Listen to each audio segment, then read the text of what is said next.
வணக்கங்க. இன்னைக்கு நம்ம என்ன பண்ண போறோம்னா ஸ்வீட் கேசரிங்க. நிறைய பேர் நிறைய விதமாக கேசரி பண்ணுவீங்க. நானும் ரவை கேசரி தான் ஒரே மாதிரி தான் பண்ணுவேன். பட் ஆனால் நீங்கள் நான் எப்படி பண்ணுறேன்றதை பார்த்துட்டு கமெண்டில் மறக்காமல் சொல்லுங்கள். வாங்க எப்படி செய்கிறதுன்னு பார்க்கலாம். அதுக்கு ஒரு கடாயை நல்லா வச்சுட்டு அடுப்பு ஆன் பண்ணிடுங்க. நல்லா சூடாகட்டும். இப்போ நம்ம என்ன சேர்க்க போகிறோம் அப்படின்னா நெய் ஒரு ஸ்பூனுங்க,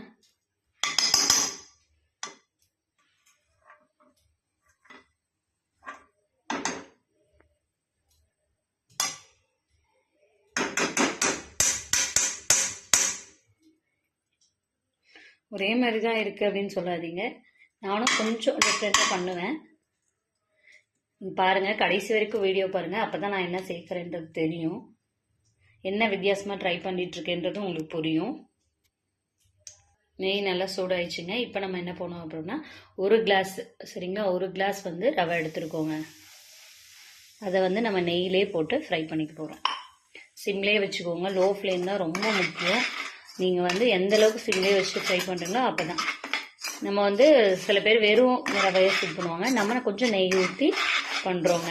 இதுதான் வித்தியாசமானு கேட்காதீங்க. ஃபுல் வீடியோ பார்த்தீங்கன்னா உங்களுக்கு தெரியும் என்னென்னு.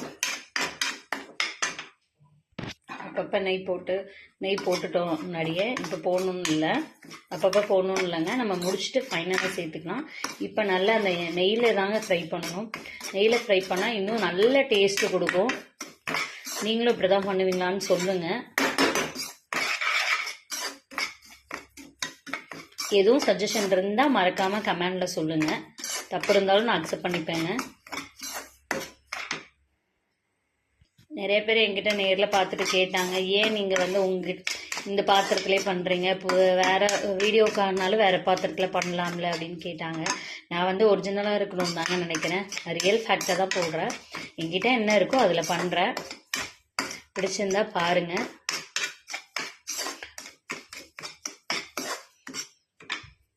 இது ஒரு கரெக்டாக ஒரு 15 மினிட்ஸுங்க நல்லா சிம்லேயே வச்சு இது பண்ணுங்கள். அப்போ தான் இந்த ரா ஸ்மெல் போகும்னு சொல்லுவாங்க.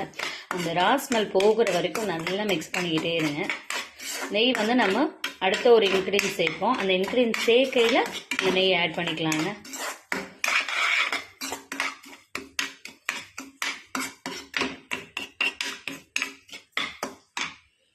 வறுக்கும் போதே தெரிஞ்சிருங்க. நெய் போட்டிருக்கிறதுனால கலர் சேஞ்ச் ஆகாதுன்னு நினைக்காதீங்க. நல்லா வறுத்து அந்த நெய் ஸ்மெல்லும் ரவை ஸ்மெல்லும் நல்லா மிக்ஸ் ஆகி வருங்க. அதுமாதிரி ரவையோட ஸ்மெல் தனியாக தெரியும். நீங்கள் ஸ்மெல் பண்ணும்போதே நல்லா அது ரவையோட வறுபட்டுருச்சு அப்படின்னா ஸ்மெல் வர ஆரம்பிச்சிடும்.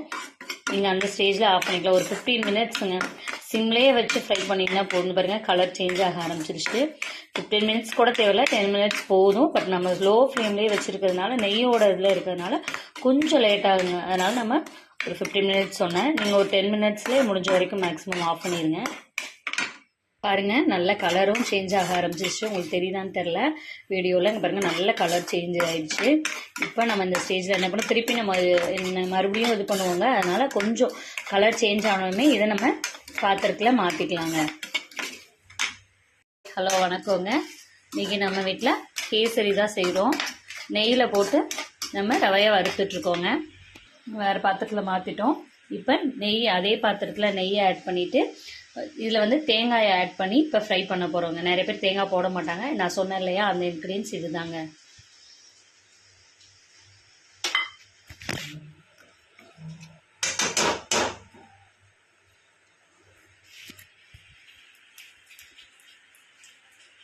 நம்ம இதை மாற்றிட்டோங்க. ரவையை ஒரு பாத்திரத்தில் கொட்டியாச்சு. இப்போ நம்ம என்ன பண்ண போகிறோம் அப்படின்னா அதே பாத்திரத்தில் நெய் போட்டுட்டு இப்போ தேங்காய்ங்க, நான் சொன்னல இன்னொரு இன்க்ரீடியன்ஸு, அந்த இன்க்ரீடியன்ஸ் தேங்காய் தாங்க.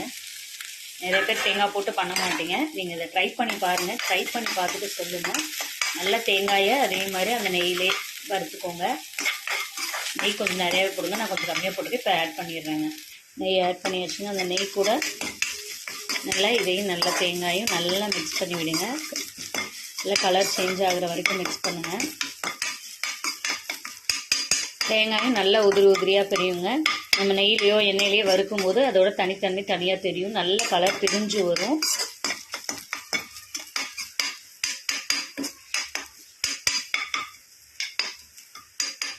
நல்லா மழை பெஞ்சிட்ருக்குங்க. உங்களுக்கு எப்படி இருக்குன்னு தெரியல. நீங்கள் செம்ம மழை, கூலிங், அவ்வளோ கூலிங்காக இருக்குது.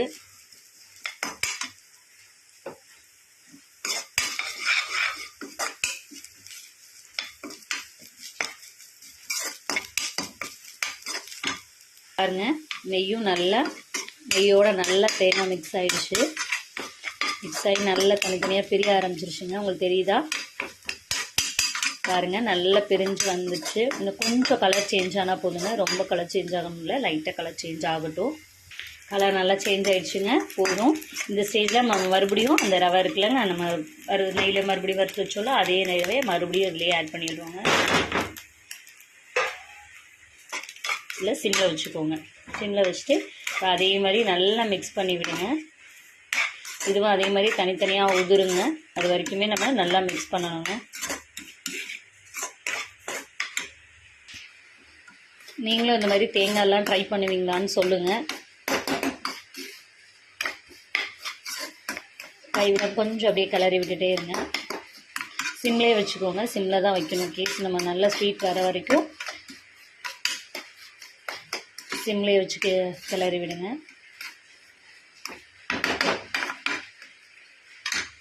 பாருங்க, நல்லா கலர் சேஞ்ச் ஆகிடுச்சு.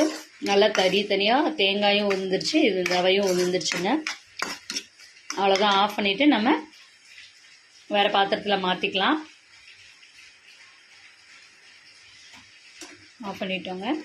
இது அப்படியே நம்ம வேறு பாத்திரத்தில் மாற்றிக்கலாங்க. எடுத்து வாஷ் பண்ணிவிட்டு யூஸ் பண்ணிக்கோங்க. இல்லை அப்படியே கூட யூஸ் பண்ணிக்கலாம். நான் வாஷ் பண்ணல, அப்படியே அதை மட்டும் வலிச்சுட்டு அப்படியே சேர்த்துருக்கேங்க. இப்போ நம்ம இது கூட நெய் தாங்க ஆட் பண்ண போகிறோம். மறுபடியும் நெய் ஆட் பண்ணதுக்கப்புறம் நம்ம அது கூட பாதாமுங்க, முந்திரி ரெண்டையும் நெய்யில் ஃப்ரை பண்ணிக்க போகிறோங்க.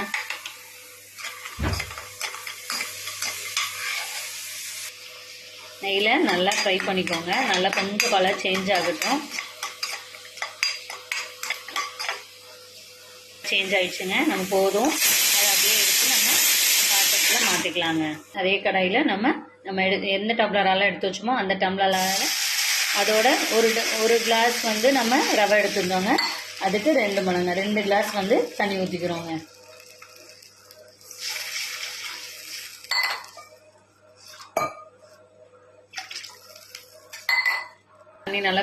தண்ணி நல்லா சூடாகணுங்க. இந்த நெய் மிதக்குது, வேற ஒன்றும் இல்லை. நம்ம என்ன பண்ண, நல்லா தண்ணி கொதிக்கிற வரைக்கும் வெயிட் பண்ணுங்க. நல்லா கொதிச்சதுக்கு அப்புறம் நம்ம சர்க்கரையை ஆட் பண்ணிக்கலாங்க. சர்க்கரை இல்லைங்க, சாரி, ரவையை ஆட் பண்ணுங்க. தண்ணி நல்லா கொதிக்க ஆரம்பிச்சிருச்சுங்க. இப்போ நம்ம ரவையை கொஞ்சம் கொஞ்சமாக ஆட் பண்ண போகிறோங்க. நான் அதை வீடியோவில் காட்ட முடியாது, அதனால கொஞ்சம் கொஞ்சமாக ஆட் பண்ணிவிட்டு நான் உங்களுக்கு மிக்ஸ் பண்ணதுக்கப்புறம் காட்டுறேங்க. நம்ம இப்போ சொன்னோம் இல்லைங்களா, இப்போ ரவையை வந்து லைட்டாக ஆட் பண்ணுங்க. உடனே மொத்தமாக ஆட் பண்ணக்கூடாது, சிம்மில் வச்சுக்கோங்க.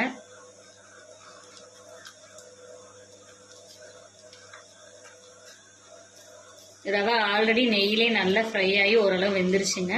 இதில் அதோட இது லைட்டாக வெந்தாவே போதும்.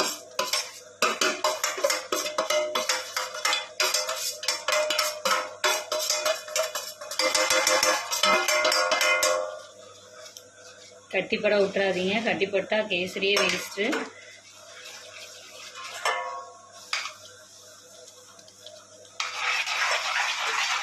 நல்லா மிக்ஸ் பண்ணிக்கோங்க, கேப்பே விட்டுறாதீங்க. கேப் விடாமல் நல்லா மிக்ஸ் பண்ணிகிட்டே வாங்க.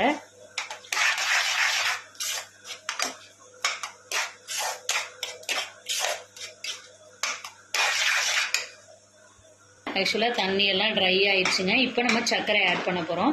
நம்ம எடுத்து வச்சிருந்தோம் இல்லைங்களா, அதே டம்ளரால் 1 பங்கு ரவை போட்டதுனால நம்ம 2 பங்கு சர்க்கரை சேர்க்குறோங்க.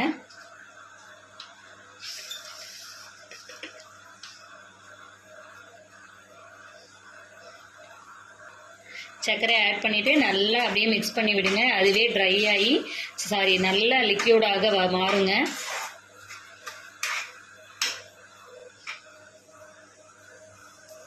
பாருங்க, நல்லா இதாயிடுச்சு.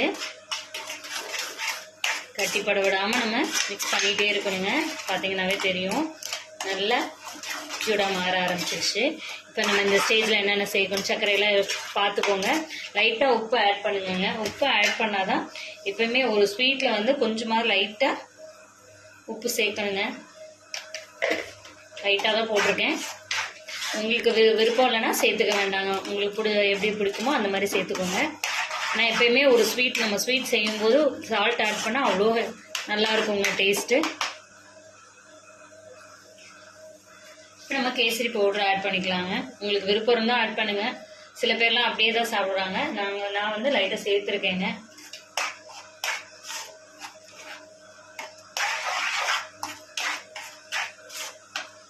கலர்லாம் சேர்த்தோம்னா கரெக்டான கலர் நல்லா வந்துருச்சுங்க. பார்த்தீங்கன்னா தெரியும். பாருங்க, சூப்பராக இருக்குங்க. தேங்காயெல்லாம் சேர்க்கறதுனால இன்னுமே நல்ல டேஸ்ட் இருக்கும். நீங்கள் சுகர் கரெக்டாக சேர்த்துக்கோங்க. சுகர் ஒரு சில சுகர் வந்து பத்தாதுன்னு சொல்லுவாங்க. நீங்கள் உங்களுக்கு சுகர் கம்மியாக வேணும்னா அதுக்கு தகுந்த மாதிரி சேர்த்துக்கோங்க. எங்கள் வீட்டில் சுகர் நிறையா தாங்க சாப்பிடுவாங்க. பசங்களுக்கு அப்போ தான் ரொம்ப பிடிக்கும். பார்த்தீங்கன்னா தெரியும் உங்களுக்கு, நல்ல கலர்ஃபுல்லாக வருது. இப்போ நம்ம இந்த ஸ்டேஜில் என்ன சேர்த்துக்கிறோம்னா நெய்யுங்க. நெய் நல்லா ஒரு ஸ்பூன் மேலே போட்டுக்கோங்க. நிறைய போட்டுக்கிறவங்க நிறைய போட்டுக்கோங்க. நல்லா நெய் போட்டு நல்லா மிக்ஸ் பண்ணி விடுங்க.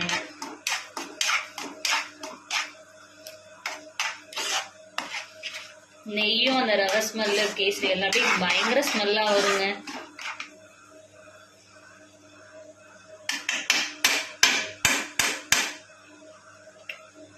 நல்லா இதாயிடுச்சு. ரொம்ப கெட்டியாகணும்னு அவசியம் இல்லைங்க. நம்ம இந்த இதே போதும். இப்போ நம்ம முன்னாடியே நெய்யில் போட்டு ஃப்ரை பண்ணி வச்சிருந்தோம் இல்லையா, அதெல்லாம் வந்து இது கூட ஆட் பண்ணிக்கோங்க. நல்லா ஆட் பண்ணிட்டு அப்படியே மூடி வச்சிருங்க. நெய் நம்ம இப்பயும் ஆட் பண்ணிக்கலாங்க. நெய் அப்படியே ஆட் பண்ணிட்டு மூடி வச்சிருங்க. அவ்வளோதான். மூடி வச்சுட்டு நல்லா திக்னஸாக இருங்க. நம்ம இந்த ஸ்டேஜில் அவ்வளோதாங்க, ஆஃப் பண்ணிடுவோம்.